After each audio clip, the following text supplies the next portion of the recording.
ఎన్ని పేజీల డైలాగ్ ఎప్పుడు నేర్చుకున్నారు, ఎలా నేర్చుకున్నారు అన్నది కూడా ఎవరికి తెలియదు. సెట్లోకి వచ్చి కూడా నేర్చుకోరు ముందే. ఆయన అంటే ఎప్పుడు నేర్చుకున్నారో అది చెప్తాం కదా.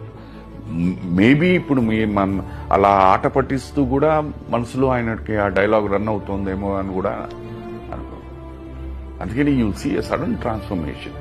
ఇప్పటికీ మీరు చేసినప్పటికీ నటన అంటే ఇప్పుడు నటన వేరు, అప్పుడు నటన వేరు. నాకు తెలిసిన వరకు ఆ నటన స్టిల్ కంటిన్యూ అవుతున్న పర్సన్స్ ఎవరు అంటే ఇప్పుడు మీరు చెప్పిన లైక్ ఒక డెడికేషన్, ఒక పాజ్ ఇవ్వడం కానీ అప్పుడు లేదు. అందరూ see every one is dedicated in their own way అండి. ఇందాక నేను చెప్పినట్టు సెంట్రైజ్ అయ్యేసరికి ఏంటంటే మీకు చుట్టూ ఉన్న పాత్రలు లేవు. రామారావు గారు అన్ని 4-5 పేజీలు 5 పేజీలు డైలాగులు చెప్పారంటే ఎవరు ఉన్నారు చెప్పండి వాళ్ళు మీకు?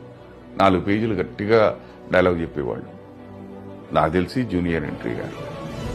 మిగతా వాళ్ళని ఇంత ముక్కలే. అది నేను తప్పంటలేదు. అది దట్ ఈస్ వాళ్ళు ఫార్మాట్ చేసుకున్నారు.